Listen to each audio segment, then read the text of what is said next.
This episode of Area Code Batavia is sponsored by Zen Loft Collective. Register now with the link in the show notes to receive $20 off a class or package using the discount code AREACODE. This episode of Area Code Batavia is brought to you by Bulldog Plumbing Incorporated.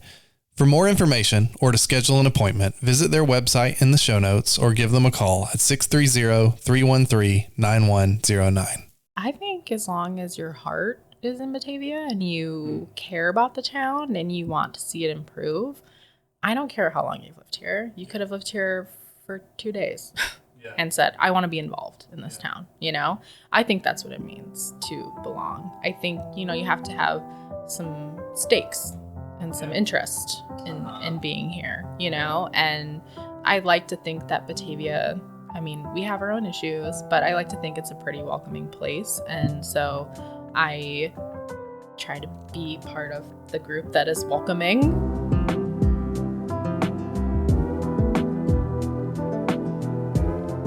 Hey everybody, I'm Richard Clark. This is Area Code Batavia, a podcast about what it means to belong in Batavia, Illinois. One of the very first conversations I had for this podcast was in a large, unfinished, mostly empty building with Ariane Scholl, who also goes by Annie. We are in what used to be a windmill factory. This was back in July. At that point, Hearth and Hammer had shut down for several months in order to move into their new space. By now, you've probably seen that new space. If you haven't, you should check it out. It's downtown, just catty-cornered to the library next to that record store, Kiss the Sky. When you do see the new space, the first thing I think you'll notice is a giant couch and a literal hearth in the entrance. And then there's like a really fun brick road happening in the center of it that I was told it was brick from Chicago. I don't know if it's true, but that's what I've been told. Chicago brick. But yeah, we love this space because of the history, the old limestone walls, the really huge ceilings. There's an inherent feeling of coziness that you get just walking in, a feeling of being at home. I felt it even when the space was unfinished. And it's nice to be more centrally located, you know, when we look out the window, I feel like I'm part of the town. Annie wants to build a welcoming hub built on ethical sourcing, conscience-driven commerce, and a space where anyone can feel welcome and included. But like the space we were in that day, creating a sense of belonging in Batavia for all is unfinished work. And at a time when many of us are so aware of how much work there is to be done in these areas, there's a difference between contentment and resignation. I wanted to explore those tensions between creating a space that feels like home and a space that challenges us to strive for something more, even in the midst of coziness and comfort. You know, we say we're like a people first company. So we mean like not only like when we're sourcing our goods, we want them to be as like ethically or sustainably sourced as possible. Mm-hmm. We try to pay attention to the supply chains of where things are coming from. A number of values that products have to meet at least one. So it's like women first, BIPOC owned, sustainable or ethical, etc. Mm-hmm. Otherwise, we won't order it. Yeah. So that's something we really try hard to do because it's hard to be like a conscious consumer in the current world. It is. Yeah. And it's a challenge for us because it's also hard to find these products at a price that people can afford, especially in the current economic climate. When was the first time you ever felt like you belonged in Batavia? That's a good question. You know, I desperately wanted to get out of here in high school.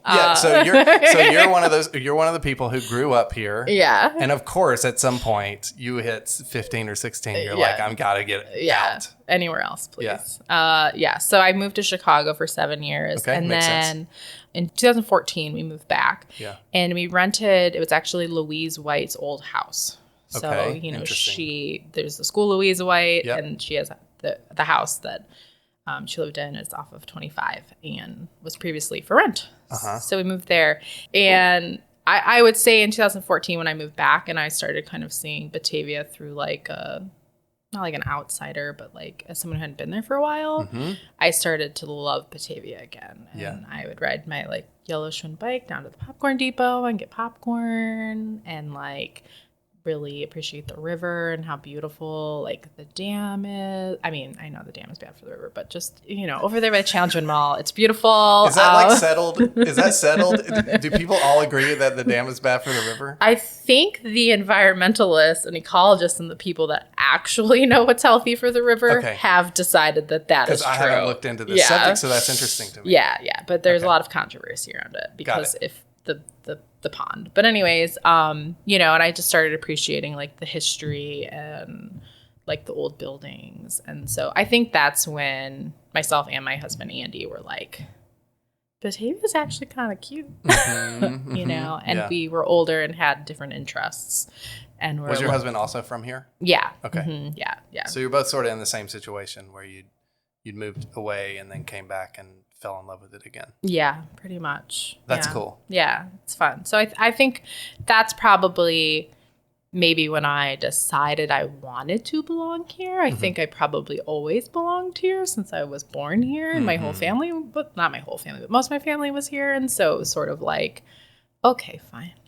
Did you struggle with reentry though? Like, did you have a period of outsider-y feeling? I don't think I had an outsider feeling. I think I really missed the food that was in Chicago. At the time, I was vegetarian, and it's very hard to be vegetarian out here. It's getting better. Yep. And I'm so thankful for places like New Moon Vegan. Yep. Make it very easy to eat vegan. Yep. But yeah, I think that was probably the hardest thing, and that things close so early. Yeah. Because in the city, it's like 10 o'clock and I want espresso. Right. They're somewhere, Yeah. And out here, it's kind of like 7 o'clock and maybe something is open. It is kind of crazy how living in an area like this just turns you old. Because you just you're just like, why even stay up if I can't go anywhere? I know. It is true. Though I have been at Wilson Street Tavern for a very long time. Okay. In the night. Okay. So that's been nice.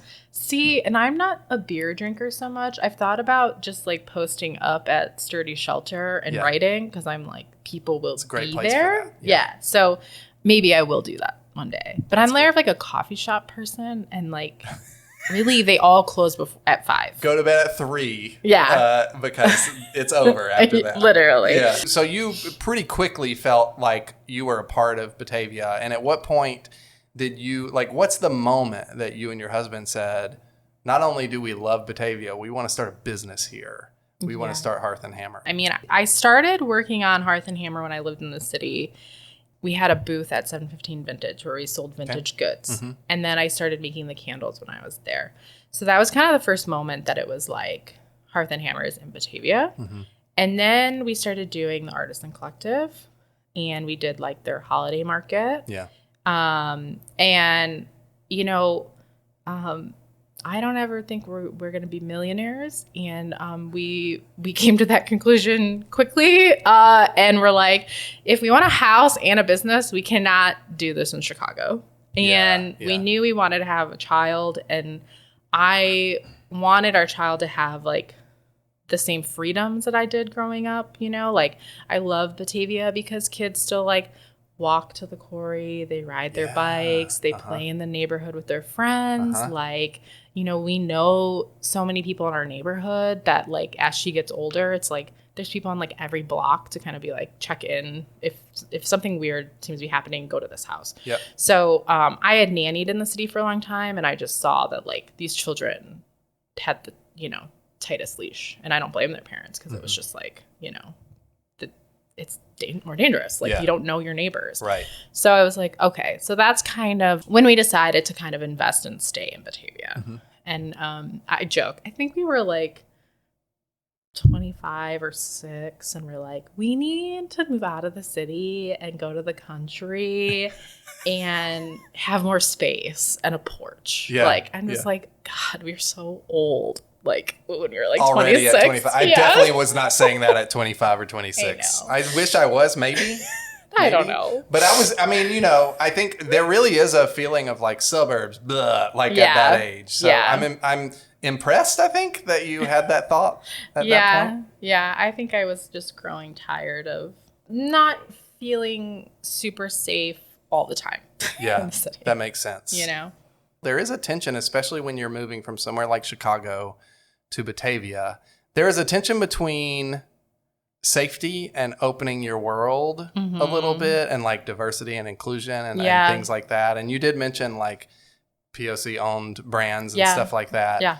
I'm curious like how you thought about that then and how that has played out in the course of your life here and also like running Hearth and Hammer. I mean, that was maybe the main driving point of me wanting to stay in the city was so that our child had more, exposure to different people and cultures and things, because Batavia is very like, it doesn't have a ton of diversity, unfortunately, socioeconomically or otherwise. When I lived in the city, I was teaching at a school in Pilsen, so it was primarily Mexican American. And when I thought that we were going to stay in the city, I was like, I will be sending Ramona to this school, so she would have been like the 1% of white kids in the school, which I loved for the idea for her. It's great. But, so when we moved back here, I was like, all right, we really got to go out of our way now to find more diversity and to like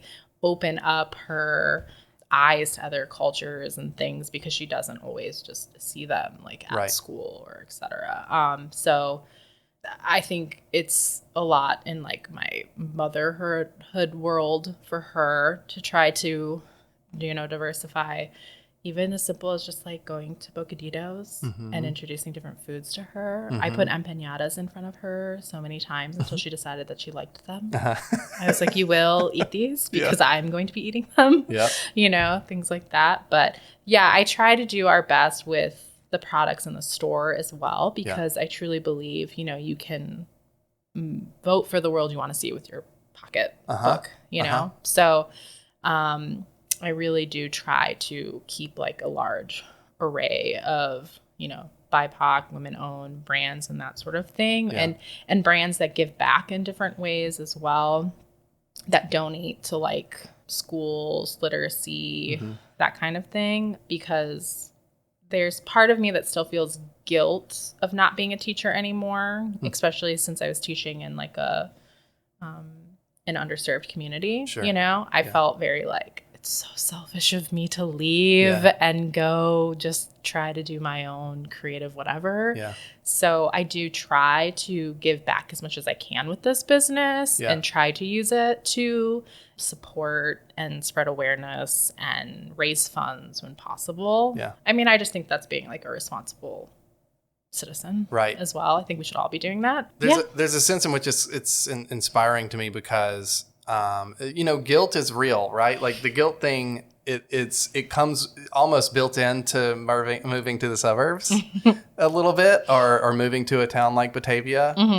For me, I mean, I'm someone who grew up, I guess, in a town quite like Batavia, but in the South, right? So, and I went to a public school that was like 50-50 people of color and white. That was a huge deal for me to have that experience.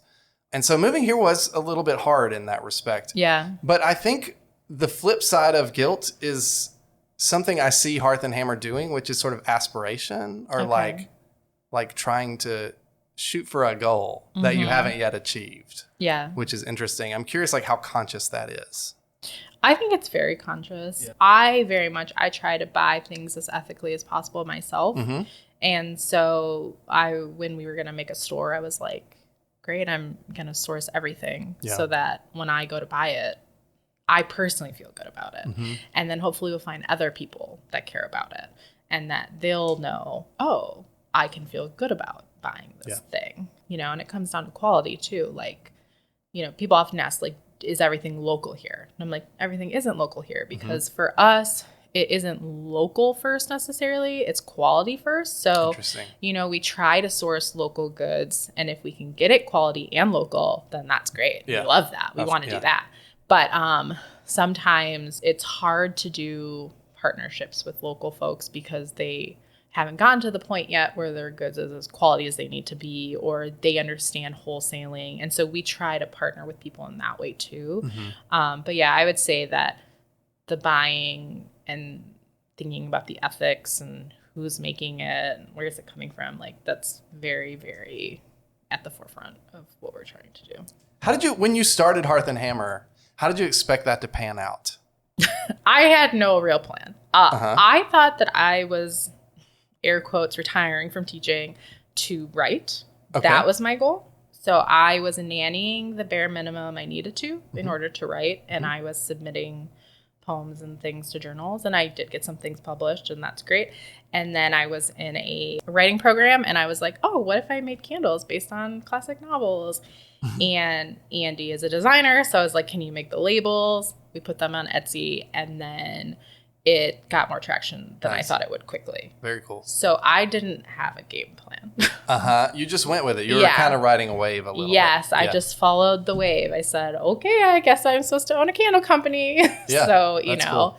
That's kind of, but no, there was no real forethought in that way. I see. Area Code Batavia is sponsored by Zen Loft Collective, where wellness thrives. It can be easy to set a bunch of goals for yourself in the new year. I think a lot of us are focused particularly on self-care and goals around wellness, and they can easily go by the wayside if you don't have the support of a community of people who are helping you to achieve those goals. One solution is Zen Loft Collective. It's located in downtown Batavia, and it's a vibrant wellness hub offering yoga, fitness classes, massage, and flexible space rentals for practitioners, creating a community where health and vitality thrive. Kelly and Emily are the women behind Zen Loft Collective, and they blend their personal experiences with professional expertise, helping women navigate transitions like fertility, pregnancy, childbirth, and menopause. They have a special offer for Area Code Batavia listeners. Go to the website, register for a class or a package, and use the code word Area Code, that's one word, for $20 off your first class or package. Check them out at zenloftcollective.com or click the link in the show notes. Today's episode of Area Code Batavia is brought to you by Bulldog Plumbing. I don't know if you knew this, but Batavia has what is considered to be hard water. As a result, a lot of Batavia residents have a water softener installed in their house to solve some of the problems that come with hard water. We got a water softener soon after we moved into the house because we started noticing that there was a lot of buildup from the hard water. It was messing with our appliances. Our coffee maker started having weird flakes in it. It was strange. So we had to get that taken care of with a water softener. If you've had a water softener for more than 5 years, it's probably time for a tune-up. Bulldog Plumbing's offering a special $80 water softener tune-up that includes water testing and system optimization. So if you need a water softener tune-up or any other services, call Bulldog Plumbing at 630-313-9109 or click the link in the show notes. That's Bulldog Plumbing. Reliable, honest, local. So, what was the hardest thing about it after you started Hearth and Hammer? What was the biggest struggle you found yourself having? It's just, I knew nothing, really. Business-wise? Yeah. I mean, yeah. I have a lot of common sense, and I am intelligent, and I can learn things. So that's what I had going for me. Mm-hmm. I didn't really have any friends that owned businesses either. So, it's this maker culture wasn't very big back then. Mm-hmm. So, or at least I wasn't friends with the people. So, I had to teach myself everything.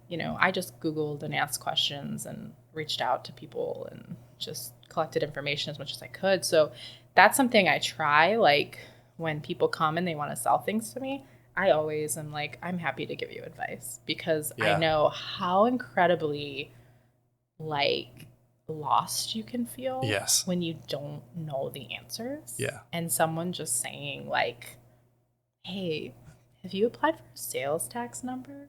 You're going to need that. It's helpful. Was there ever a part where you felt like you were having to compromise your principles? Because this is a values forward, you have really specific values. It's really interesting because it's clear from what you carry. Mm-hmm. It's not as if you do have signs out front that sort of state your values. Yeah. But you also you can see from what's there. Have you struggled with where to compromise those things for financial reasons or otherwise?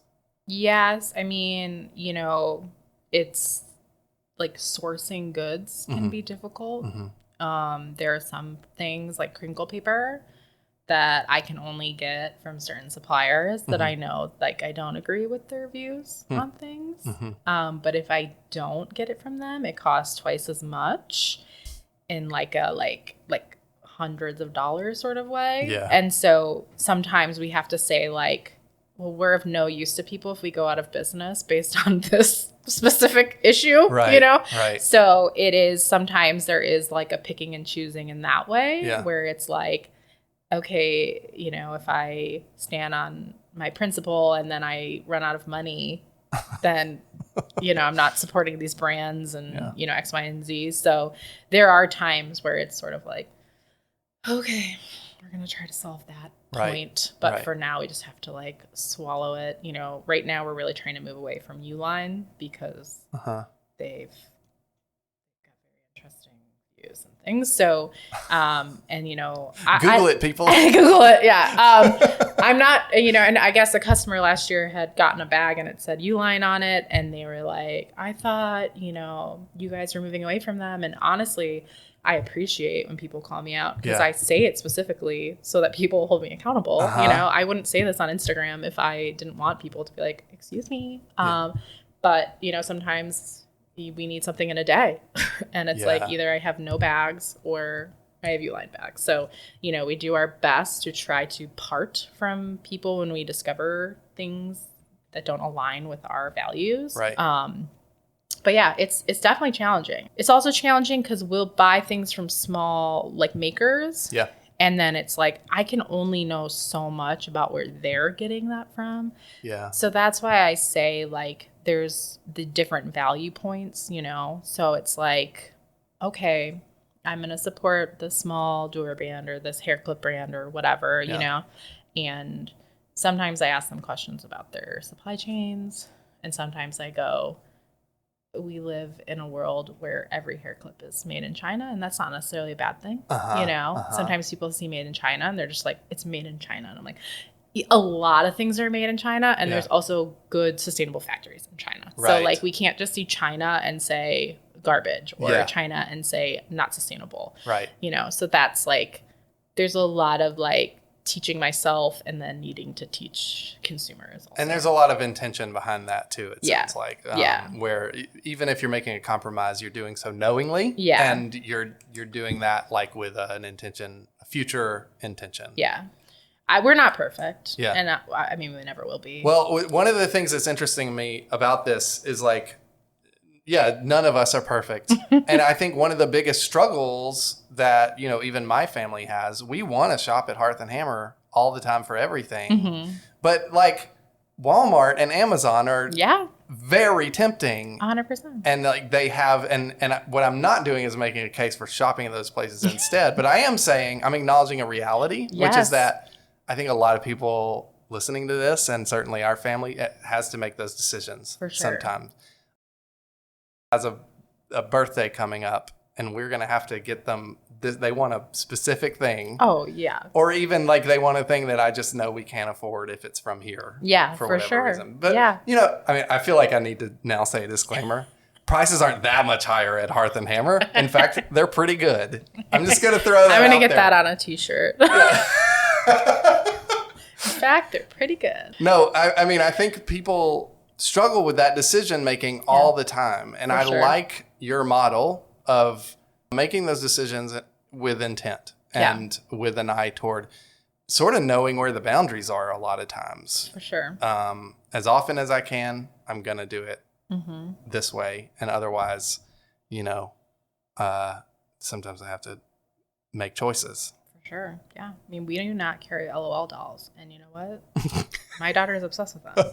So am I at Target often buying those? I sure am. Yeah. But yeah, same thing. I mean, we try to carry things in different price points for that reason also. Is because I don't want anyone to come in here and be like, I can't buy a single thing. Yeah. And Hammer. I really appreciate that. Like I've noticed that myself as I've come in and been like, all right, not this stuff, but I can do something over here. Yes, exactly. Yeah. So we do. And I mean, I love when teenagers come in because that was another thing is growing up here, there was like nothing. I was at Panera every Thursday. Drinking a frappuccino. It's so funny. I know. It was ridiculous. I don't know if we had like a local coffee shop at that point. And now Panera's gone. But yeah. The one right here is. Yeah. There's the one that used to there. be downtown. Yeah. The one that I could have walked to in high school. Right. But yeah, so when teenagers come here and, they buy their like $2 pen and a couple stickers and I'm just like, and some candy or whatever. And I'm just like, oh, yeah, there's a place for them to be. That's awesome. Yeah. What has owning a business in Batavia taught you about yourself? The thing I've realized is, and probably what I love the most about it is I go on these, like, if you grew up in Batavia pages and things to try to get inspiration for what, like, the neighborhood stores and things used to be like in town, or people will just talk about, like, different businesses that, like, when they were growing up existed and they don't anymore. Like, I talk fondly about, like, Rainbow Variety, which is where I got penny candy, and it was kind of like a Joanne Fabric candy. I don't know. I'm not really sure. All I know is I was in the candy aisle. Yeah. Don't ask me what else was there. Yeah. It's really nice to feel like you had said, like, belonging, like to feel like you belong in a place and that you're also part of, like, the history of it. I like that maybe 10, 20 years from now, a kid will be like, remember that little store? I mean, hopefully it will still exist, but, it's like, remember that little store we used to go to? And we got candy and we'd ride our bikes there or whatever. So it's like, I guess I've noticed that I'm very sentimental and nostalgic. Yeah. And I like appreciate being in a town where I care about it. Yeah. When we were looking at moving our location, we looked at some locations in Geneva and we were just like, my heart's not in it. Like, I'm really in it because I love Batavia and want to be a part of it and be a part of, like, making it better. I wouldn't have that motivation in Geneva, and owning a business is hard.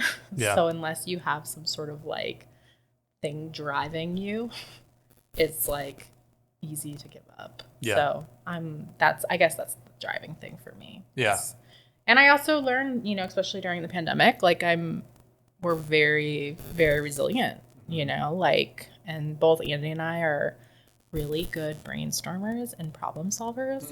And I appreciate him as, like, a business partner, because when things get difficult, like, we just had to move the opening of our shop a month. We sat with the whiteboard and we're just like, okay, what does that mean? What are all the things we're going to do to make the most use of that time? Yeah. What are we going to shore up? What are we going to have the team do? We, for maybe an hour, we're sort of like mad and frustrated. And then we're like, okay, we can't sit in that place for that long. We gotta change and adapt. And so, yeah, I've learned a lot of resiliency. What about Hearth and Hammer could only work in Batavia? I mean, I really feel like Batavia and the surrounding areas, like, care about shopping local more than other places. I've heard other business owners that I'm friends with elsewhere, and they're like, your customers seem amazing. We do not have that same sentiment here. And I just think, like, Batavians, they love Batavia. Like, and I know that you always love, like, your hometown or, like, where you live, but I don't know. It just seems extra fervent. And I mean, sometimes, like, when we first opened, they'd be like, people would come in and they'd be like, how Batavia are you? Right, dude. So they're questioning whether you belong here when you first opened. Yeah. And someone was just saying, they were like, how do you know if you're a Batavian? And someone said, if you buried a grandparent here or something. And I'm like, I hate that. I know. And I was like, well, I don't have that, So I don't think that's true. This is interesting to me because, like, part of this entire podcast is just exploring the question of what does it mean to belong in Batavia. Question, fair warning, I'll ask you in a minute. Okay. But that question haunts me, but as someone who has moved here 8 years ago, 5 years ago, 5 years ago. Okay. And so, it's I don't want to live in a town. I don't want to live in a town full of interlopers, people who just come and leave. I've been in those towns, and it's a bummer in its own way. I also don't want to live in a town that, like, looks at you like an outsider if you've been there 10 years. Right, for sure. And so, I'm interested in that. Yeah. I mean, do you think let's answer the question. What do you believe it means to belong in Batavia? I think as long as your heart is in Batavia and you care about the town and you want to see it improve, I don't care how long you've lived here. You could have lived here for 2 days and said, I want to be involved in this town. I think that's what it means to belong. I think, you have to have some stakes and some interest in being here, know, and I like to think that Batavia, we have our own issues, but I like to think it's a pretty welcoming place. And so I try to be part of the group that is welcoming, and obviously there are many, many ways we could improve on that end. But I think I don't like the idea that it's like, say, that you have to like live somewhere for a certain amount of years to belong there. Right. I don't think that's fair. I think if you decide this is where you want to belong, then you belong here. And that's the simple answer. Why do you think it is that people love Batavia so much, that they're so big on shopping local? What is it? Like, what is it about this place that causes people to be that way? More so than in other places? I think one thing is that it's still a pretty small town. And so if you want to be involved, it's not hard. You know, and like if you want to talk to the mayor, you can go to McDonald's in the morning and he's there. So, sorry, Mayor Schulke, if you didn't want everybody to know that. But sometimes Daddy-O's. Sometimes Daddy-O's. Okay. But it's not like Chicago where there's so much bureaucracy and hoops to jump through. I mean, there's still plenty of that in Batavia. But it's like if you want to go and have a meeting with the mayor, like you can, So I think it's easy to have a stake in the town when it is small and that you feel like your voice can be heard. What was that first moment that you had a stake in Batavia, that you actually put skin in the game in that way?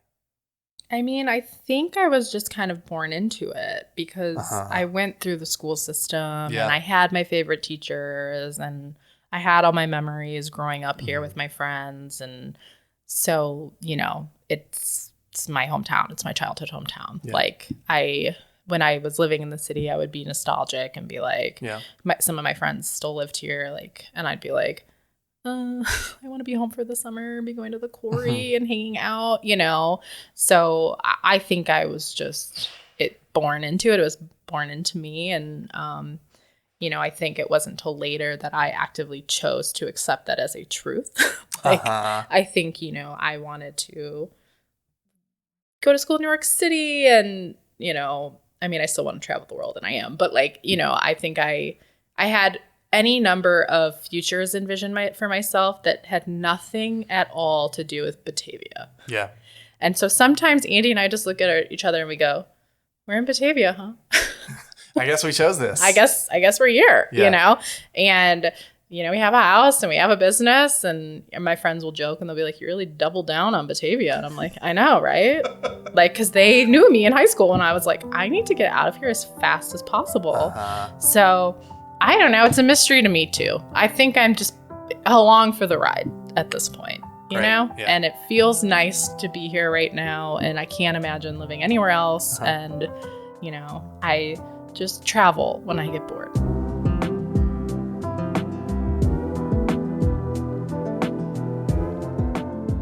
We all have the impulse to leave home. Whether it's a general sense of restlessness or a desire to see what else is out there, leaving home is a healthy reaction to stability. But I think through Annie's story, we can see why leaving can also be beneficial to the communities we're a part of. Annie left for Chicago for years, only to come back with renewed ideas that ultimately resulted in the creation of Hearth and Hammer. I'm someone who grew up in the South and just moved here 6 years ago, and it's heartening to me to be reminded of Annie's words, that belonging comes from having stakes in the place you live. Because ultimately, home is a continuous act of creation, one that each one of us has a hand in, not by accepting the status quo, but by pouring ourselves and our experiences into it each day and helping others do the same. Thanks for listening to Area Code Batavia. We'll be back in 2 weeks with another episode. Winter can be a hard time for local businesses, So make sure you're supporting local businesses when you can. If you enjoy this podcast, why not subscribe to our newsletter? Just click the link in the show notes and put in your email address. Not only will we let you know whenever there's a new episode of Area Code Batavia available, but each issue also brings you 5 concrete ways to experience a deeper sense of belonging in the community of Batavia, Illinois. Most importantly, if you know someone who would love to hear this podcast, please share it with them. Word of mouth is the best way to grow this community and help more people feel like they belong in Batavia, Illinois.